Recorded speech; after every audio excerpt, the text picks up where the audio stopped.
All right, we will see this guy coming up tomorrow. He'll all you need to do is if you're watching video streams of maybe press conferences, find the best dressed dude in the place, and that's going to be Shehan Jeyarajah. He joins us now, CBS Sports, kind enough to hang out with us. Shehan, how you doing, man? I'm doing great. Thanks for having me. You got the wardrobe all picked out for the next couple days? I'm preparing. The nice thing about this one is that since it's a home game, I have my whole wardrobe available to me. So that's I'm right. bring out something special. Yeah, no Vegas here, man. It's this is a home game. Yeah, that's right. Hey, man, I get to hang with Shehan. Can't believe it. I get to meet in person. I'll be the second best dressed. I'm packing my sport coat. I'll wear that over a T-shirt or something, but that will at least get me in the running. I think so too. The thing is, right, like whenever you go to these events, it's kind of like evenly split. People, dressing a little bit professionally and people just showing up in like anything. And so, that was one of the reasons why, like, when I first got into sports writing, I'm like, man, these writers don't dress for anything, man. I think that I can outdo them. No, a golf shirt that's about 2 sizes too small from a bowl game from 10 years ago.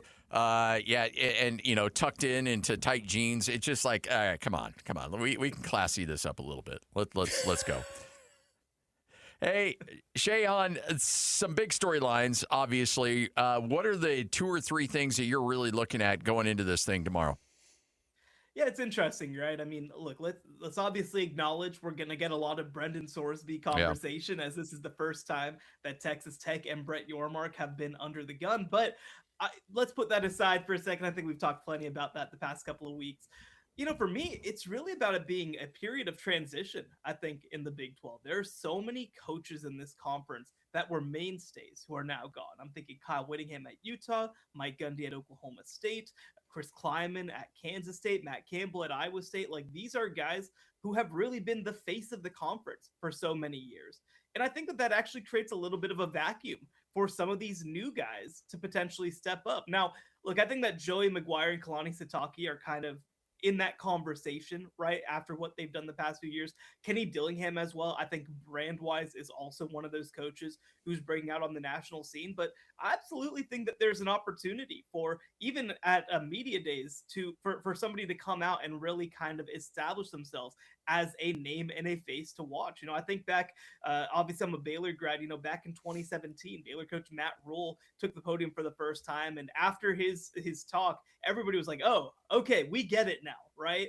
I think that there's an opportunity for some other coaches to potentially do that as well. I'm thinking of a Morgan Scalley at Utah. I'm thinking of a Colin Klein coming to Kansas State, where he obviously led them to a 12-win season just 13 years ago. So, this is, I think, a big opportunity for a lot of coaches, and I'm excited to see who takes that opportunity. A lot of explosive names on offense in the league this year, but probably none more than L.J. Martin, who's decided to come back and play at BYU. How big is that for BYU, Shehan, and what do you expect from L.J. in this in his return year here?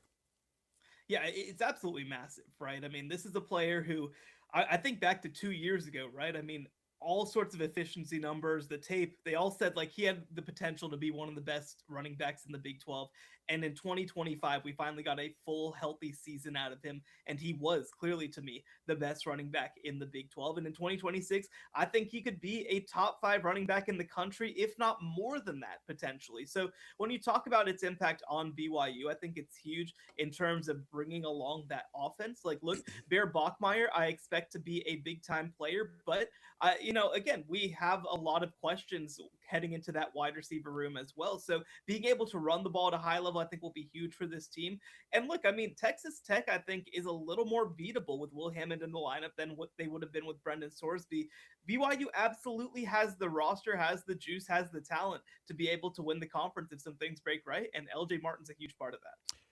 If BYU, now look, okay, I know injuries and all of that can come into play. It's a long season, but as of right now, is it Big 12 championship game or bust for BYU? I think it is. And I mean, I think that when I look at the Big 12 right now, I mean, I do think that we are probably going to get a rematch of what we saw last year in the Big 12 title game with Texas Tech and BYU. I think that right now they're ahead above the rest of the league. And there are other teams that can certainly get close. Utah's still going to be really talented. I think that watching Houston and Arizona this year is going to be interesting. I think TCU could play spoiler. But like when you look at one, what they've brought back, two, Kalani Sitake's decision to turn down Penn State and stay in Provo, three, I think also just the level of investment that's been put into this program by BYU. Like this is a team that should expect to be there. Now, you kind of ask like, is this Big 12 or bust? I mean, look, this is a team that I think for the next 5 years should expect to be contending for the Big 12 title game every year. If they miss out based on a tiebreaker or something, I don't think people are going to see this as a failed season by any means, but they should absolutely expect to be there at the end of the year, and they should be in the 10-win conversation. They should be in the college football playoff conversation again. Every preseason, prediction that I've been able to look at, has a variation of BYU and Texas Tech 1-2. But Utah's pretty much solid at 3 in most things I've looked at. Houston, I guess, is another one hanging out there. But with Utah, what do they have to do to unseat Texas Tech and be better than BYU this year? Because they really don't have, a player per se. But what do they have to do as a team, and certainly with a new coach, to be able to jump into that mix? I think the biggest thing for them heading into the year is they really have to establish an identity on offense, because last year we saw it, right? I mean, this was one of the best offenses in the Big 12 with Jason Beck, of course, running some of his option stuff with an offensive line that was arguably the best in the entire country last year. And I just don't know that there are those obvious pieces and players, like you said, in 2026. Now, it helps a lot. They've got 2 quarterbacks that I feel really excited about in Devin Dampier and Bird Ficklin. But, again, it's going to be behind more of a new look offensive line with a new look offense as well, with a new offensive coordinator coming in. The other thing, too, is that I think that they have to continue to develop their depth on both sides of the ball, because they did lose some key pieces over the offseason after the departure of Kyle Whittingham. So, look, I mean, I think that they were clearly good enough to win the Big 12 last year. They just happened to lose the 2 that they couldn't lose this year. Well, they don't get Texas Tech this year. That's certainly going to be huge. They get BYU in Salt Lake City this year instead of having to go to Provo. So, again, it's more going to be, can you get back to that level that you were at last year than necessarily having to take a giant step? Shehan Jeyarajah, CBS Sports, right here on 97.5, the KSL Sports Zone. There's always somebody that comes out of nowhere that you're not expecting to really challenge. Who do you think that team is this year? Yeah, you could probably make a list of 6 or 7 of those teams this year, because I think the league, again, after that top 2 potentially could be really, really tight. I mentioned them earlier, though. TCU, I think, is a team that has actually gotten pretty undervalued over the past couple of years, because, look, they haven't been in the Big 12 title discussion since they went to the national championship game in 2022. But this is a team that's won 18 games over the past 2 years. And I know that a lot of people are pointing out that they lost quarterback Josh Hoover, but I actually think that Jaden Craig coming in from Harvard could potentially lead to very little downside at the position. And I actually love the addition as well of Gordon Samus, the offensive coordinator coming over from UConn. This is a team that I expect to be more balanced on offense, and defensively under Andy Avalos, they've actually done a really good job these past couple of years. So, I think that if you ask people, I don't think that they'd realize that TCU has been the best recruiting program in the Big 12 over the past 5 years, ahead of Utah, ahead of Texas Tech, ahead of everybody. This is a year where I think that maybe some of that talent really is able to pay off. Throw some names at me, high-level names of guys that you expect big things from across the league this year. Maybe a name or so from offense, defense. Yeah, I mean, look, this is going to be, I think, an opportunity for so many players to come up. I think that certainly for me on defense, Isaiah Glasgow at BYU is a guy that I think, could have been in the All-America discussion last year if he wasn't a little overshadowed by his teammate Jack Kelly as well at times. I think that Glasgow is going to have a chance to maybe even be the Big 12 Player of the Year, although he'll have some competition in his own defense with Keanu Tanuvasa and Faletau Satuala as well. But Glasgow, I think, is the kind of disruptive player who just can really change an entire team. offense, it's so interesting, right? You mentioned LJ Martin. I think that Texas Tech's running back room led by Cam Dickey is going to have a chance to be really good. So I'm actually going to go with a little bit of an off the board pick. I'm going to go Trey Spivey, the wide receiver at Arizona. I think he's going to be a really good fit in a second year with Noah Fafita at quarterback. And again, this is an Arizona offense that really found itself to end the year. So I think that he's potentially a player that can step up, but like Amarion Miller at Arizona State is another player, right? DJ Lagway at Baylor coming in. There are so many players in this conference that I think have a chance to go big. I didn't even mention Drew Mestamaker as yet, the quarterback at Oklahoma State. I think, is going to be a really interesting year, especially on offense. Do you see a world that exists where the Big 12 might get 2 teams into the college football playoff? I do. I 100% do. I think that last year for BYU, right? Like they were the second team out. And frankly, to me, I think they should have been in, and their schedule kind of didn't do them any favors. Well, I think this year the schedule does them a lot more favors. And I'm actually looking at one game in particular for BYU that potentially could change everything. They don't have to win it, but if they play Notre Dame close, I think that changes the way that people look at this BYU team. I think that people kind of looked at them as, well, they played one elite team and they got crushed both times against Texas Tech.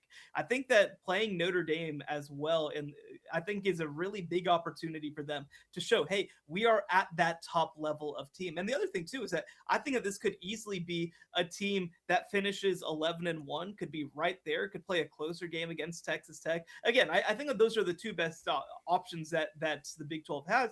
But also, again, like there's a team like TCU that could get into the mix. There's a team like Houston that could get into the mix. I think there'll be more teams in that 11-1 conversation. But again, I think that really that Notre Dame game is going to be the biggest opportunity that the Big 12 has to play their way in. Big 12, obviously the football preseason awards will be given out, or announced. But in terms of Defensive Player of the Year, I just saw an article that 11 guys were polled across the league, media members, and Ben Roberts was chosen as the preseason Defensive Player of the Year.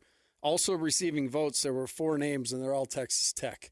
So I assume Texas Tech is going to pick up where they left off defensively. Yeah, they 100% are. And look, this is a situation, right? We're not going to see them have the kind of defensive line that they had in 2025. They are going to be good. They brought in a couple of key pieces, Trey White from San Diego State kind of being the headliner there. But I think that this is actually going to be a team that's built much more on the middle and back end than necessarily on the front end. Ben Roberts, like you mentioned, I mean, he is one of those guys who's just been in this program for a bunch of years. John Curry as well, and Austin Romaine. Like, this is the best linebacking core in the Big 12, maybe the best in the country. I think you could make a pretty good argument. Bryce Pollock as well on the back end at cornerback. I think outside of Leonard Moore, the great cornerback at Notre Dame, he has a case to be the next best potentially. So this is going to be the best defense in the Big 12. But I will tell you what, like you said, for one, I think that having so many guys, maybe that impacts the way that you're able to vote for a Big 12 Defensive Player of the Year. And again, there are other teams that I think that certainly have the ability to be in that mix, especially like we kind of mentioned earlier, Isaiah Glasgow leading that BYU defense. So, I think that Ben Roberts would be a very worthy choice, but I'm curious to see what direction the voters go.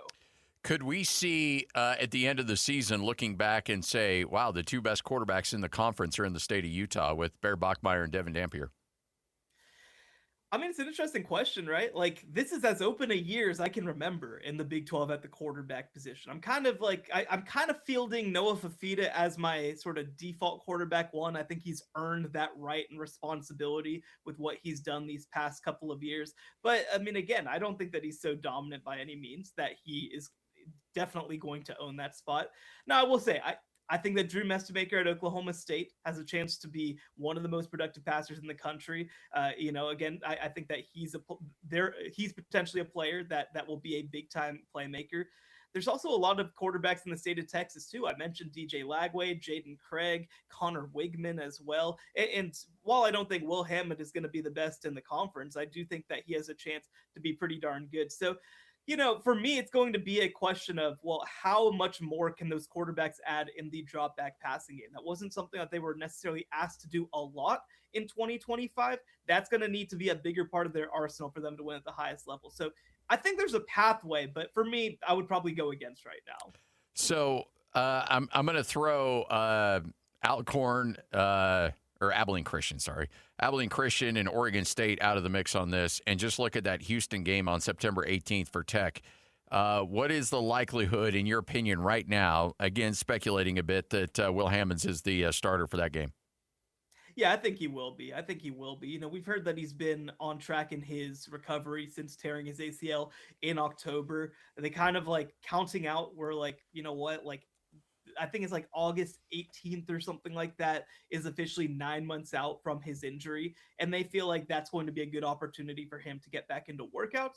And there's no need to rush him onto the field until week 3. And, again, talking to people around that program, I think that it would be possible to get Will Hammond back on the field for week 1. There's just not really a good reason to do so with, like you mentioned, Abilene Christian and Oregon State being those first 2 games. So I do expect him back. I do expect him relatively healthy. The thing is, though, I expect a lot of rust for Will Hammond in that first game. He won't have even really have gone through fall camp, much less spring camp, because of that injury. So I do think he's going to be on the field. I also think it could be a little bit of an ugly game for him. One of the worst things you can do in life is assume, but I'm going to go ahead and do so. BYU, prior to playing Notre Dame, plays 5 games, all of which I think they should win. TCU on the road will be tough. Arizona at home, but I think they can get through it. Is there a chance that Notre Dame, BYU, you talked about it being kind of that big game for the Big 12, but could that be massive as Notre Dame's going to be preseason number 1? BYU could be undefeated. That could be a wild weekend, and I hear there's a great band playing that weekend as well at the show. Yeah. No, 100%. This is going to be, I think, one of the biggest games in the Big 12 this year. Again, and I don't think it's one that necessarily BYU has to win, but they absolutely have to look like they belong on the field for the Big 12 to be treated as a serious conference during the college football playoff selection process. And, so this is, I think, a huge opportunity for BYU. Like you said, Notre Dame is, I think, at worst going to be top 5 in the country at that point. Really good chance, and especially since one of Texas or Ohio State will have a loss, that they're top 2 or 3 potentially at that point. And this is also, by the way, a huge game for Notre Dame. Like, Notre Dame doesn't have a whole lot of interesting stuff on their schedule. This is going to be the game that circled most on their calendar, going on the road to play in Provo at BYU. So no, this is going to be a huge game, obviously nationally televised type of game. I expect that it's going to be the big conversation piece heading in, the way that Texas Tech versus BYU was last year. And again, if BYU is able to win that game, it would be, I'm not going to pretend to necessarily know the 100-year history of BYU, but like, you're talking about it as one of the biggest wins in the history of the program, dating back to 1984, right? Like that's how far back you have to go to get anything that would be comparable, I think, to beating Notre Dame at home. It would be a reintroduction to them to the national stage. I think that it would cement them as one of the powers in college football. It would make them, I think, a default team to make the college football playoff. So again, it is going to be a huge game. I'm really excited to see how they come out and play. USA, Belgium, right? The script. What are we going to see today? We're gonna see more. I thought that I was done with all the legal maneuvering all the rescinding, and I thought that I wouldn't have to deal with that for at least a couple more months. File an injunction. I know it. Which again, like, I think the red card was a bad call, so it's fine. But like, it never feels good to be back in this situation again. Oh yeah. I think that the U.S. manages to get through. I think that, I don't expect Balogun to have a great game. Like, I think that there's going to be a lot weighing on him in this. But you look at the team and the way that they're playing right now. It is just unbelievably good. I think that, Weston McKennie has been as good as anybody in this tournament to this point. I think that Tillman as well, you saw that free kick that he took for a goal. I do think that the U.S. is able to get it through. I think it's going to be a lower scoring game. Give me like 2-1 or 1-0 or something like that. But the U.S. moves on. Look, I think it's cool that we're playing these games in, Seattle, stuff like that. Look, if you really want the sporting United States experience, this thing needs to be in like College Station. It needs to be in LSU and Death Valley. These are the venues these games really need to be played in. You think that we can get them to Lavelle Edwards before? Yeah, absolutely. Before the end of the day? No, I think it's going to be really interesting. I will say for all that, like you said, the college atmospheres and all that are big. Seattle's going to get crazy. Yeah. Husky Stadium, they do a really good job. Obviously, they're playing at Lumen, but also the 12th man at Lumen, they do a really good job. And Seattle loves their soccer. So I think that we're going to see a good crowd. I think it's going to be very hostile. I really hope that they can take care of business and potentially have a chance to keep moving on. Hey, Shehan, Ty Detmer texted in. He'd like a word on that 90 win against Miami. Fair enough. No, that is 100%. No, like kidding. I said, I'm not gonna sit here and be a historian of BYU football, but we're talking again back to some of the glory days. Absolutely. I will say I was at the last Notre Dame game in '92, and there was a guy by the name of Jerome Bettis that had himself a ball game. And yeah, he was a problem in that one. I remember that. I think I remember that one. The final rushing tally was Notre Dame 291, BYU 13. Oh, that's how the game went. That's not good. So 42-16. I think the bus might be parked on the BYU sideline this year with LJ Martin. So, if he can keep it much closer in the rushing department, I think that would make a huge difference. You're coming to that game, right? You got to be at that one. Listen, we have a baby due at the beginning of August. I've not set my sights on anything further than that at this point. Rightfully so, Dad. Rightfully so. No, you're making the right call on that one. You play that one by ear for sure. Hey, Sheyhan, looking forward to catching up with you in person tomorrow. Have a good trip, and trip. I mean, you have a good drive to Big 12 Media Day, and we'll see you down there. Looking forward to it. See you guys tomorrow. There he is, Shehan Jeyarajah, right here on 97.5, the KSL Sports Zone.